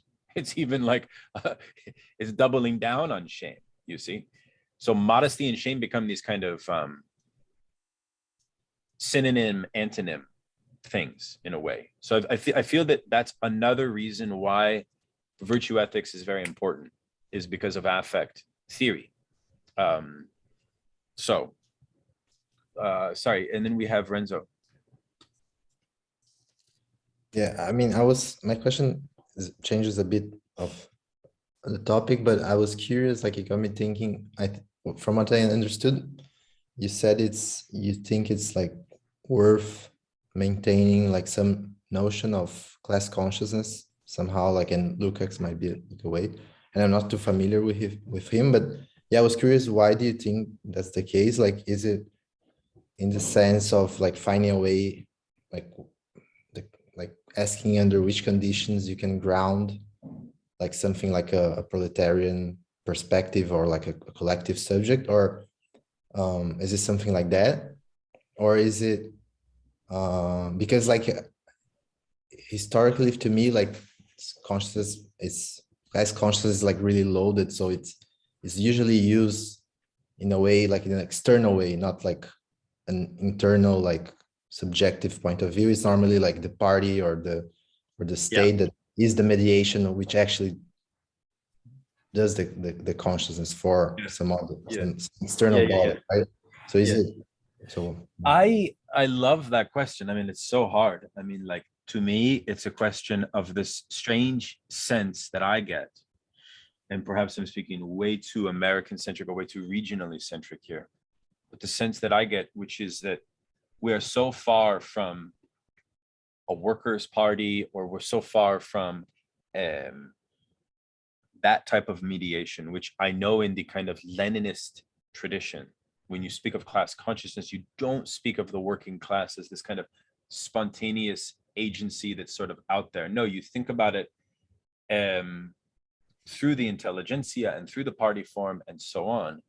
Whereas today, I think like maybe we could take a few steps back from that and say, actually, there's some kind of political education which is necessary to sort of detether us from ultraliberalism and detether us from certain false ways of thinking about social antagonisms, and to, in fact, reintroduce some minimal theories of class consciousness would be important.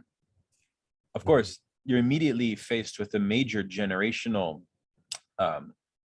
crisis. For example, Zizek would be totally opposed to what I just said, right?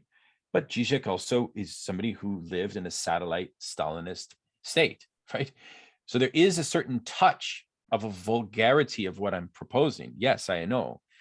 But to me, it seems like we're way too virginal in the sort of status of where we're at with socialist politics to sort of not enter into that fray.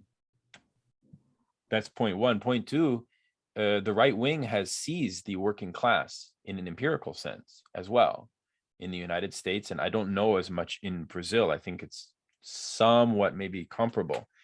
So there's that dynamic to wrestle with as well, which is the liberal bourgeoisie has an interest, and their kind of main party forms has an interest in arrogating the working class to the right. They would actually prefer that the educated professional managerial class be their base and not the working class. So in that struggle of how to bridge that chasm, which I think to some extent may be present in Brazil and other regions as well, it's definitely present here, we have to bridge that chasm. If we don't bridge that chasm, we're going to get in this Bonapartist loop of having these kind of Bolsonaros and Trumps reemerge and reemerge with the kind of party of order. I mean, Marx theorizes party of anarchy and party of order as these two just general oscillating tendencies before 1848, before the before the codification of a workers' movement, right? I don't think we have a codified workers' movement. How can you codify the workers' movement without some minimal experimentation in the political education of class consciousness? That's my intuition, that's my gesture. But please. Yeah, just to connect with what Renzo asked, because I mean, the themes you mentioned today, right, from Nietzsche, sort of liberalism, like taking it more as an active, I want to say, like, to sound posh, like technology rather than just this natural discourse we're in. Questions concerning the family or the position of the lumpen proletariat, it all seems to make much more sense to me. Even like the relevance of Lukács, you know, like it all seems to make a lot of sense to me if you put it into the American context, like. For example, the alt-right and Nietzsche, that seems like a, you know, the really existing white, poor American working class and the sort of spontaneous Nietzscheanism and the problem of resentment and so on, or you know, like having to invent a sort of communist or socialist tradition where there is not really one, you know, like exactly. Yeah. Whereas, for example, when you talk about these things here in Brazil, we have the Workers' Party, like ruled for, you know, a lot of years, and things don't sound so clearly connected. Like we have our own sources of, you know, our own theories of resentment. We didn't really need to wait for Nietzsche to become resentful. So, I wonder, like, for my first question would be, which is something I mean, we speak all the time. I've never asked you this, like, and I didn't realize this, like, how much of your research changed, you know, with the post-Bernie Sanders Trump kind of, how much did it recenter your interest into these things? Like, okay, this is the enigma to be solved kind of thing. Because it seems like I remember like when you finished your PhD, like you were talking about like philosophies of community, you know, you were much more like navigating between religion, psychoanalysis, and a sort of theory of the community, what it means to form communities, what is a community whose normativity allows for negativity, right? That sort of issue. Suddenly, like recuperating a certain tradition that never really took ground in the States, like Lukács, right? Like, for example, in Brazil, of course, nobody gave a shit. Like this wasn't the explicit debate. But a lot of the things that were in the foundation of the Workers' Party in Brazil were already like, okay, let's leave the Stalinist period of the Brazilian Communist Party behind. So it was an argument, like a discussion with Lukács, Gramsci, all those things were, you know, they happened. So that makes like, but that didn't happen in the States, right?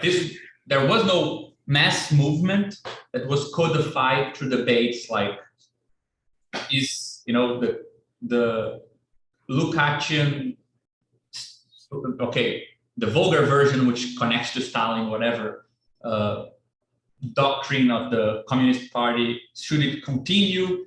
Does it not in a politics that will, you know, mobilize trade unions and a new trade unionist movement in Brazil? So we had a history where those things played out, like in the 80s, late 70s, 80s, I think. Whereas in the state, I feel now it makes more sense to me when I think in this sense, you know, like. So I wonder, like, if you couldn't just bring to the surface a bit more how you read the context, because it seems like it makes things more. Yeah, I mean, there's three general tendencies on the American left, which I find important and interesting. The first is the DSA, the Democratic Socialists of America, which is the largest socialist collective group in terms of its numbers. It's well over 100,000. It has legs. I mean, probably it's comparable to the size of the Bolsheviks in Russia, which, as you know, was extremely small. So numbers has a deceptive aspect to it, right? So there's that. But, you know, their line is cooperation with the Democratic Party. They insist on it. The second line that's interesting is the Marxist unity group within DSA, which is trying to push for a complete break with Democrats. That's my position. which is basically the establishment of using the DSA as a kind of bulwark, a foundation for the formal break, no compromise break with the Democratic Party, and the establishment of a new party form from that. Then the third orientation, which I think is a very dangerous orientation, but is theoretically where most left-wing academics reside, is a kind of ultra-leftism, I would say, which is that social movements, since Black Lives Matter, hold with them the spontaneous wherewithal for the activation of revolutionary energy, upheaval, etc. So they put all of their cards into this kind of kinetic theory, which you see in endnotes. You see this in a lot of like some value form adjacent people as well.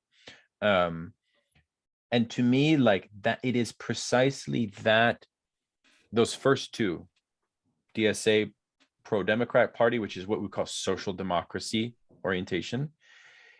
Then I would say the center is the Marxist orientation.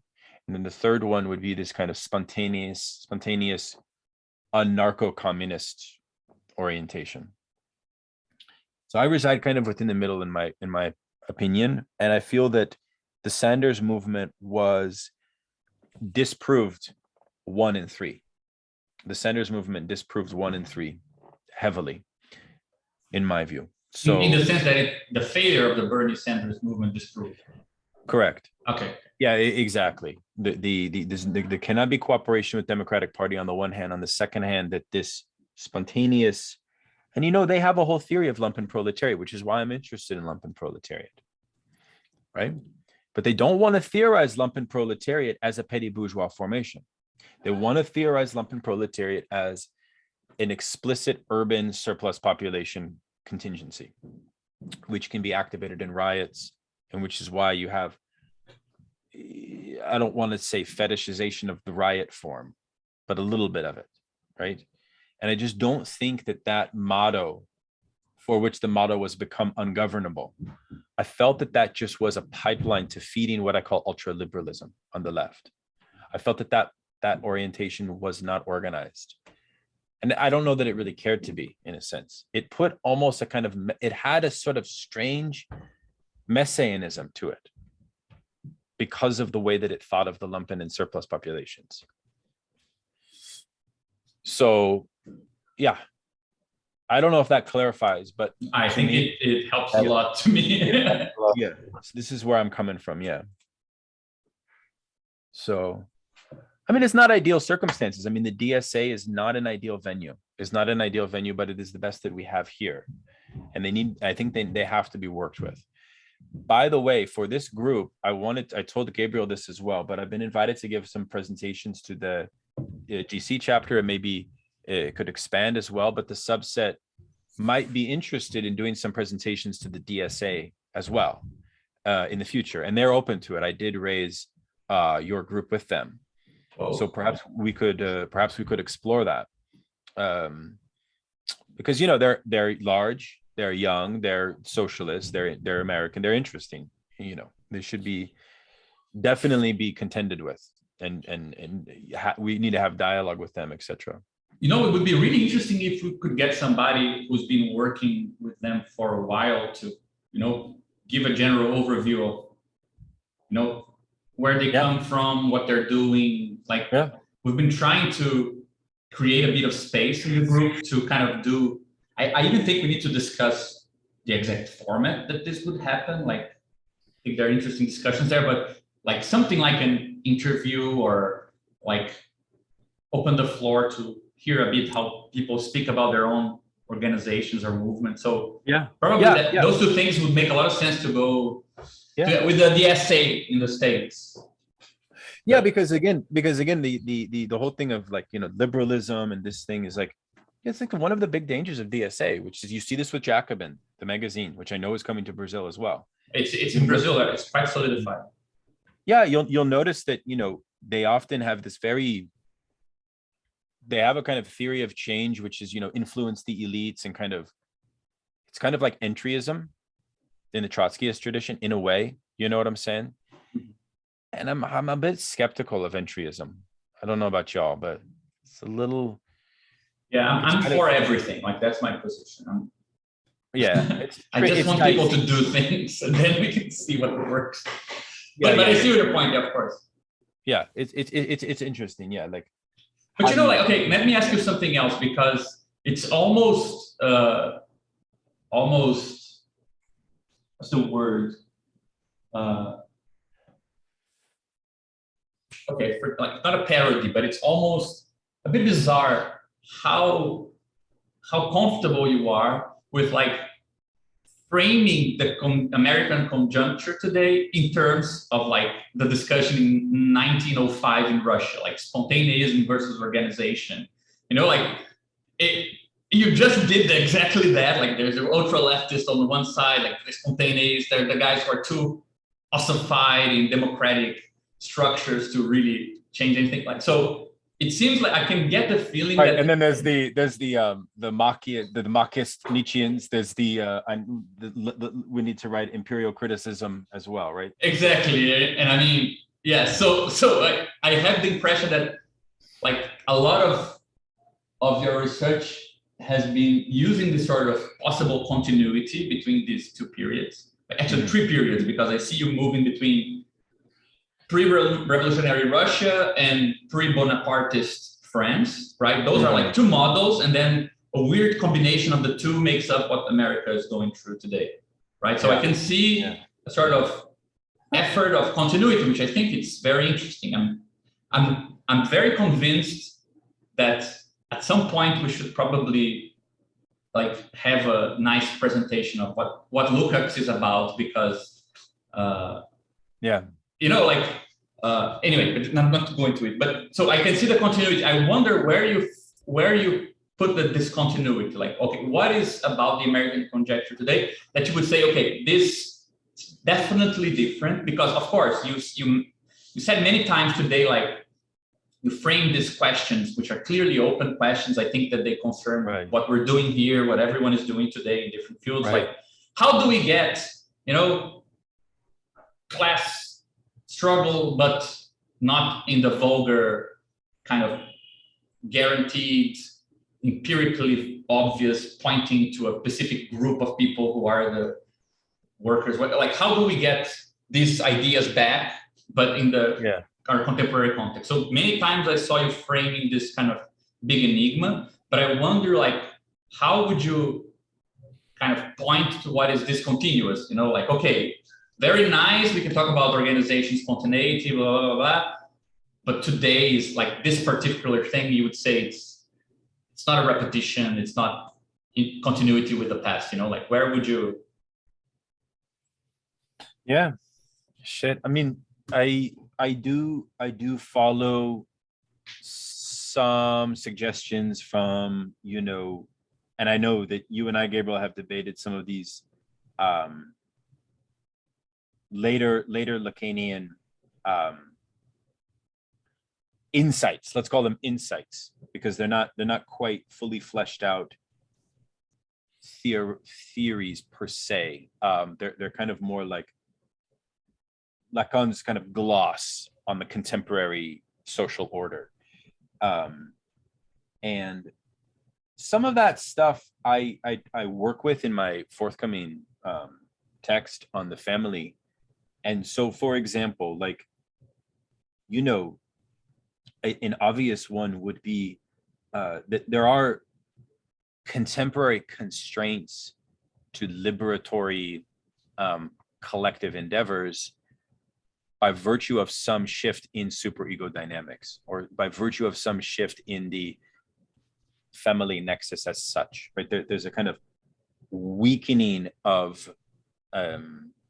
certain injunctions. I mean, even the non-sexual rapport of this maxim of Lacan was, I think in my reading, was itself meant to refer to a kind of historical crisis in a certain sense, which, of course, Lacan also develops a whole theory of kind of, I don't know, you wouldn't say postmodern cynicism, but a new theory of cynicism, right? There's a kind of a big debate that emerges, and you see this within like Malaire's reading of Lacan as well. He really thinks that at a certain point, like kind of fabric of social relations mutates. So I think there's some truth to that, right? Like I think that like there is some truth to, and you see this even in the Frankfurt schools, studies of authority, studies of the family, and things of this nature, that there's a kind of decline in the wherewithal of rationalist forms of politics, right? There's a kind of increasing ubiquity of irrationalizing forms of social life and social exchange and so on. And there's a kind of that creates deleterious effects on possible solidarity, possible emancipation, and so on. And so I take that from the vantage point of the concept of subjective initiation, which Lacan would mark as another form of subjective alteration, which is an effect of the combination of university and capitalist discourse in his vision. So there's those. There are some kind of maybe some kind of subjective constraints, and of course, Badiou and Logics of Worlds also recognizes some of these as well, which means that we live in a kind of different inverted world than we had before, right? So in Lenin's time, the distinction between the idealist and the materialist position, according to Badiou, is basically something completely different, right? So I fully agree, but to the truth be told, I don't really have the answer to you about like, I wish I did. I need to do a lot more work to really honestly arrive at something precise there. It's too ambitious of a task for me to be that precise at this point. Like I'm just trying to open up the Pandora's box. I'm not yet at a point where I can really deduce. Yeah, but you know, like I think your answer is actually, and for me it rings many bells, and I think that it connects with a bunch of stuff, because it sounds weird, and in the sense that you would find something specific about, you know, a large scale social conjuncture by talking about something subjective, like how people are being raised by their parents, and the sort of difficulty with a sort of positive alienation, right? These initiatory practices are kind of barred. And you give a sort of materialist account of this connected with like development of families and things like this, right? Family structure. Of course, it's connected with larger social ideas, but I know on one hand, it sounds counterintuitive to hear you kind of, after giving this large scale discussion of, you know, leftist opportunists and revision, like we're back in Russian 1905, suddenly the problem, but the crucial issue is the family and the, you know, subjective structure at this point. But on the other hand, I think it resonates in a kind of weird way with concerns that we've been, which I think are not only in this group, but I think I can see this in many different groups today or approaches, which all recognize that there's something missing in the Marxist toolkit in the direction of, you know, what is a kind of more positive or more ambiguous theory of how alienation can be productive? Because it looks like it's the sort of spring for collective endeavor that you can tolerate some level of normative excess, right? Like, I mean, there's this experience I always have with my friends who are organized in whatever movement they are, and you are able to say things like I was with a friend yesterday, and he said exactly this statement. Personally, I think we should support, like he's from the Communist Party. He said, personally, I think we should support Lula in the next election, but my party took the line that we shouldn't, right? That is a weird subjective split where you're saying like, well, there is this person who I am here, but I'm doing something else, right? So I feel like there's a huge kind of branch of philosophy today, very varied in its approaches, but it's mostly concerned with what does that mean, right? To be engaged in a practice you don't recognize yourself in. How can this be associated with freedom and not with unfreedom in some sense, right? It's weird, in my opinion, that you would have that interest coming from psychoanalysis, discussing these things, and then the concept of consciousness, as Renzo was saying, like it's very hard to hear class consciousness, which to separate it from I'm raising awareness sort of thing. But I know that that's not what you mean in the end of the day, but still, it seems like that's where usually people get, like that's where the practical problem of these big discussions kind of fall. Okay, positive concept of alienation because that allows for collective organization. Okay, but that doesn't really have any concrete mobilization. Consciousness ends up being something at least that has some, you can think of things that act on consciousness. So it's like a more mobilizable practical category, right? But I think that there's a lot of resonance with this sort of, this constellation of problems with things we've been dealing here.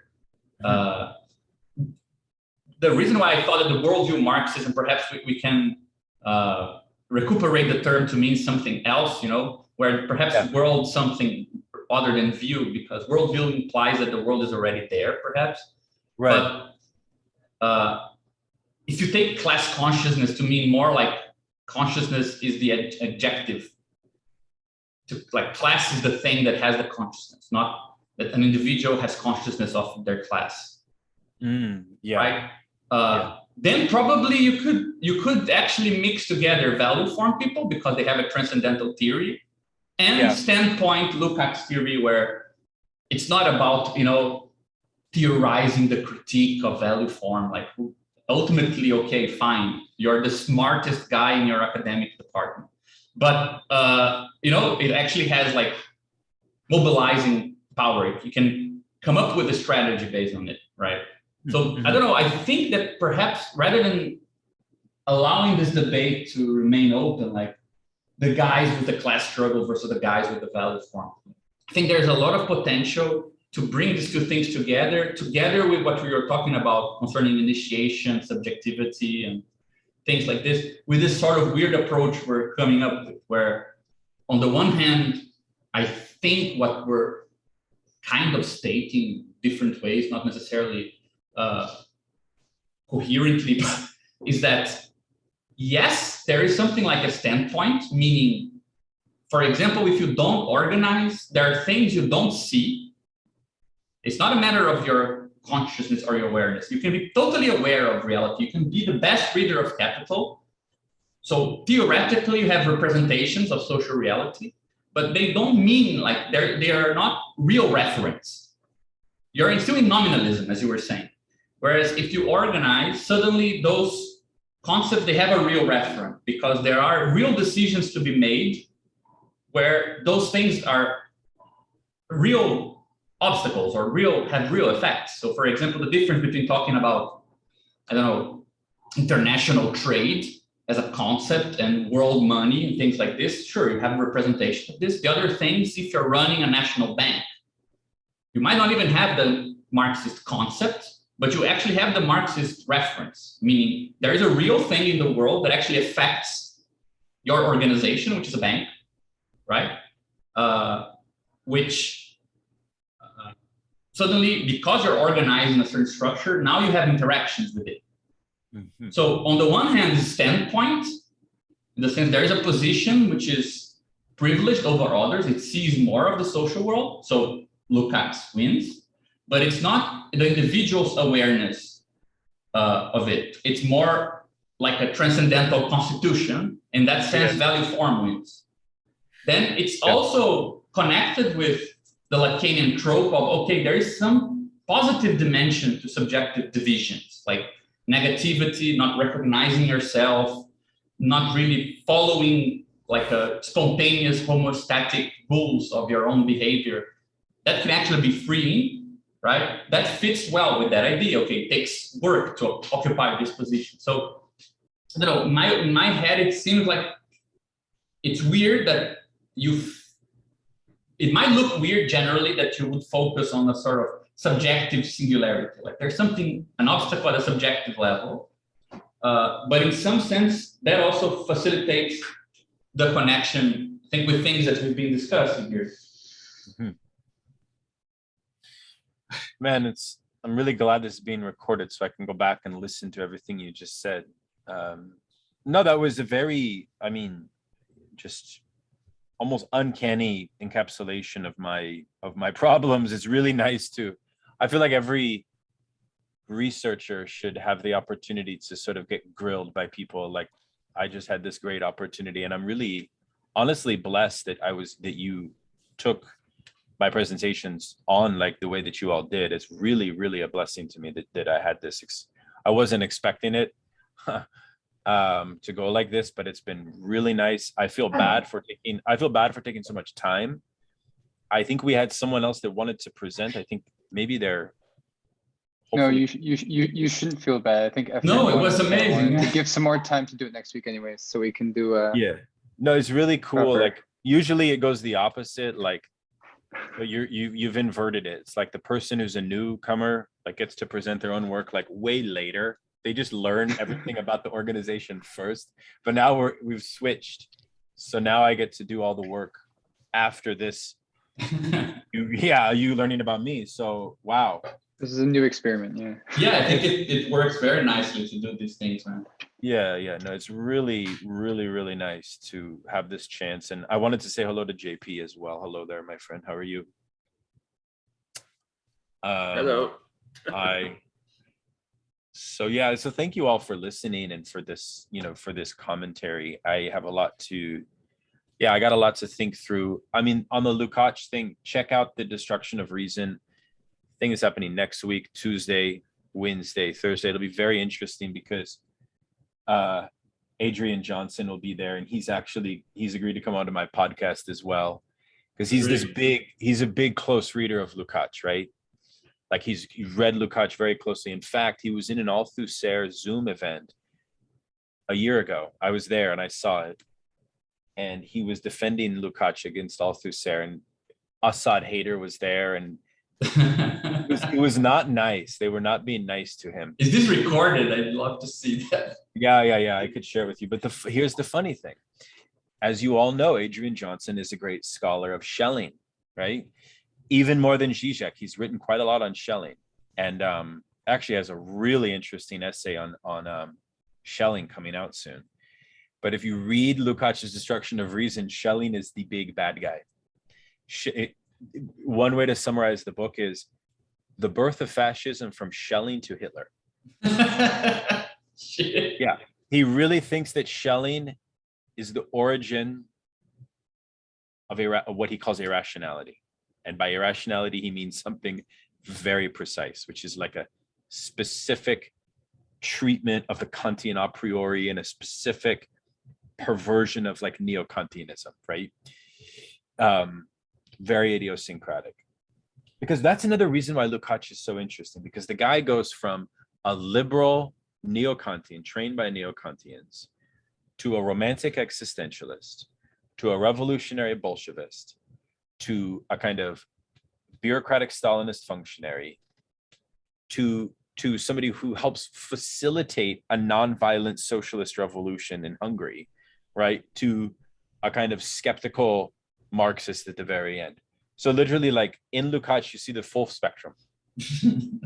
It's beautiful, actually. I mean, a lot of people don't see it that way, or rather, a lot of people say like, oh, I only like the Bolshevist Lukács, or I only like the existentialist Lukács. When in reality, I think maybe he's best at the very end of his career, in a certain sense. And he always has that thing, because he's a great reader of the history of philosophers. And he always says sense, like you can really tell, like, the truth of a philosopher's system comes at the end, in a certain sense. Where do they end up, right? So is the Destruction of Reading a late text? It's a late text. It's a late text in the 1950s. Okay. Remember, he dies around 67 or around there. It's interesting, like he and Adorno both die, and I think Kojev as well. Symbolically, they die in 68, right?